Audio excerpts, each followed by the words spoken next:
Hey guys, this is a knife that I don't think I've made a video about, and it's called the Pocket Forget. Now this particular one is number 12, and you know those Hirogami knives? You know, I had a lot of fun. This is actually not really number 12, because about 2 years ago I made a version of this knife that was a bit more simple and a little bit more raggedy. This is much more refined and much nicer and much more useful as well. Now granted, I kept this one for myself because the edge wasn't completely straight, but straight enough anyway to be sold. It's just I prefer a higher degree of quality. So there it is, open, and you just use it like that. It's a single bevel. Again, this is just meant to be like this sharp object you forget about in your pocket. I mean, literally the reason why it's called the Pocket Forget is because you literally forget it in your pocket. Like you just you know, it's closed. You just have it in there in your pocket, and a year later you totally didn't realize it. You know, you put your hand in your pocket, it's like, oh shit. You know, I actually found these two in two separate pants the other day. That's why I brought it up again, because I found this one's number 3. Number 3 I couldn't sell because it got a little crack somewhere. You can open them with your hands, but I gotta have my evening coffee. So you can see the grind is a little bit lower on this one. I can taste some teeth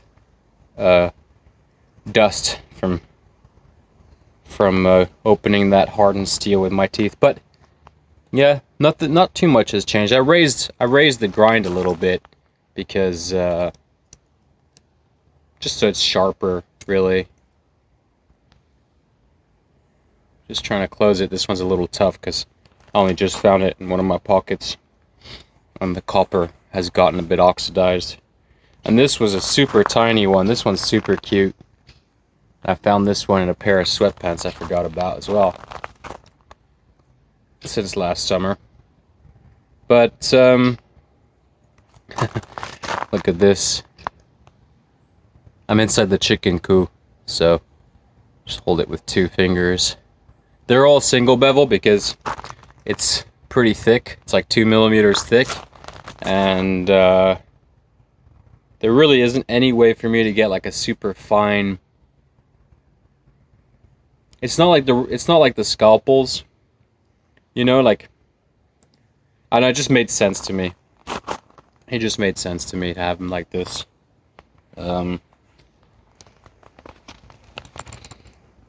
My pants are getting loose. I've actually lost a lot of weight in the last few months, but not enough to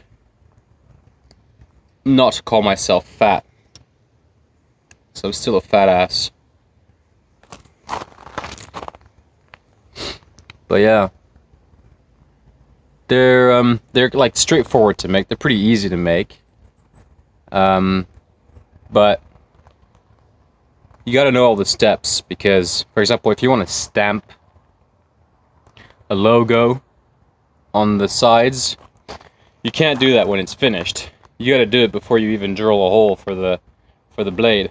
The blade itself, I have a bag, literally a bag of maybe like 100 of these pieces of steel that have all been plasma cut. They're just a long straight bar like this with a hole at the back.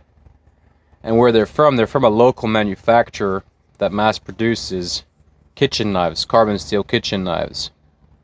And when they put their blades in a fixture for a surface grinder to go over, sometimes the surface grinder actually shears part of the tang off at the exact same place on each one of those kitchen knives. And so over a course of several years, the guys, they threw all their junk into a big basket, all their junk blades, all their, you know, burned steel, all the broken stuff. They just threw it all into a big container. And I went over there one day and it's like, hey, what are you going to do with that? And he's like, oh yeah, I was going to give that to you. You know, just sort through it. There's a ton of trash in there. I mean, this was years and years and years ago. Brought it back here and I looked through it. I mean, there was so much stuff. I made a few kitchen knives from some of the blanks that were there, but I was like, you know, since some of these are burned as fuck from the surface grinder, they forgot to activate the water or something. I was like, you know, maybe it's not so smart to sell the actual blades like that.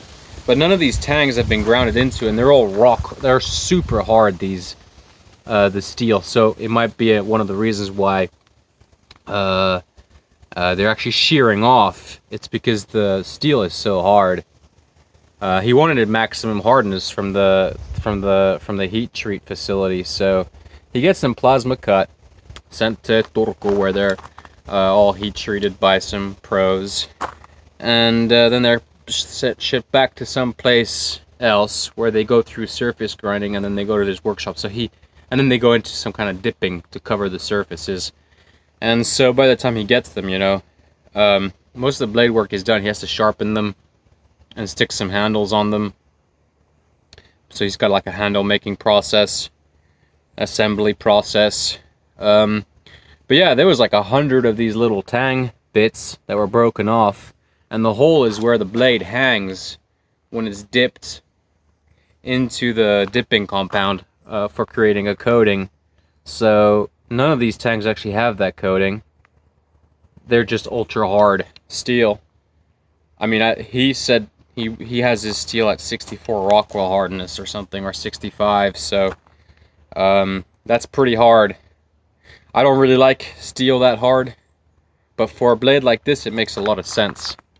So, but yeah, I mean, I make these all the time now. I've made a whole bunch. I prepared all the kind of like the process so that it's easier to do.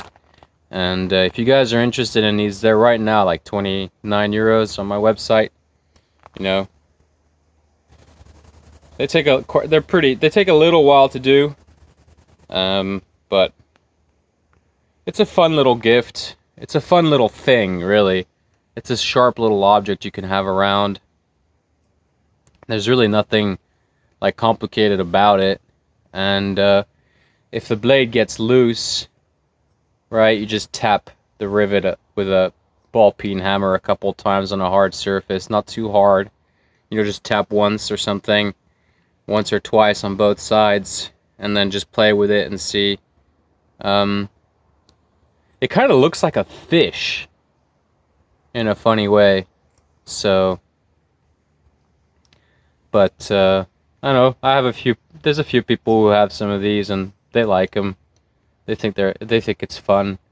When it's single bevel like this, it's pretty sharp. And again, most people that get my knives, like a lot of people who get my knives, they don't have like sharp knives. So anything for me is like super, super, super sharp for them. You see how now the bevel, since it's so high, it kind of acts like a place to put your finger in, right? So by grinding the grind slightly further up, you can actually have like a little bit of a place to put your finger in and then open it. So what is it supposed to be? I mean, the name is kind of like the pocket forget. That's basically like what it's all about. You just have one of these and forget about it in your pocket, and if you ever need to quickly, you know, just something sharp. So what's interesting too is that, for example, British laws, you can't have like a blade that's longer than 3 inches, right, on the blade, and you can't have like any locking mechanisms and stuff. So this has actually been a little bit popular with the the British customers. They think this is pretty neat. So again, I've only made, I've made more than 12, but I started the serial number after like number 3 or something. So there's almost 20 of them. There's like 15 of them out there, and that's not including the previous batch that I made like 30 or 40 of. So, but they were pretty raggedy. They were not nearly as refined as this. I noticed it takes like 50 something tries before it starts to look good. So with any new design, but I don't know, I really like these. They're fun to make, they're very relaxing. And one of the nice things about making folding knives, and this is why the industry does it too, is, you know, you don't have to actually make a sheath. So your handle and your sheath are one thing, plus you don't have a tang. There's zero tang on there. So, you know, there's like a lot of, you kind of skip a lot of uncomfortable steps when it comes to making a knife. Like, I'm not uncomfortable, but you skip, you kind of do a lot in one go.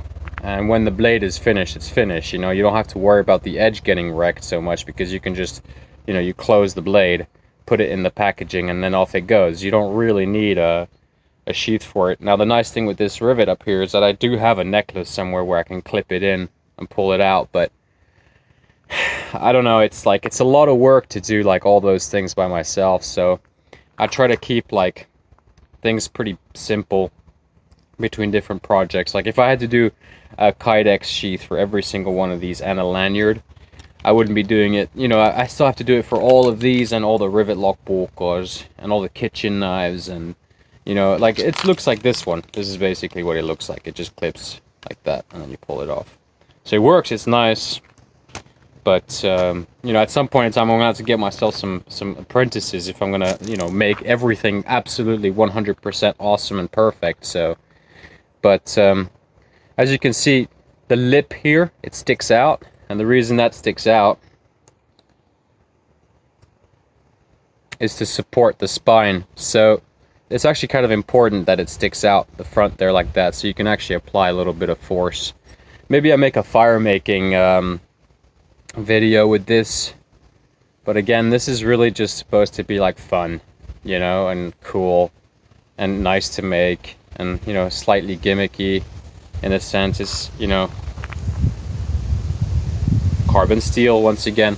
I think a knife like this I could do like full stainless pretty easily, but whatever. Thank you guys for watching, and I'll see you guys later.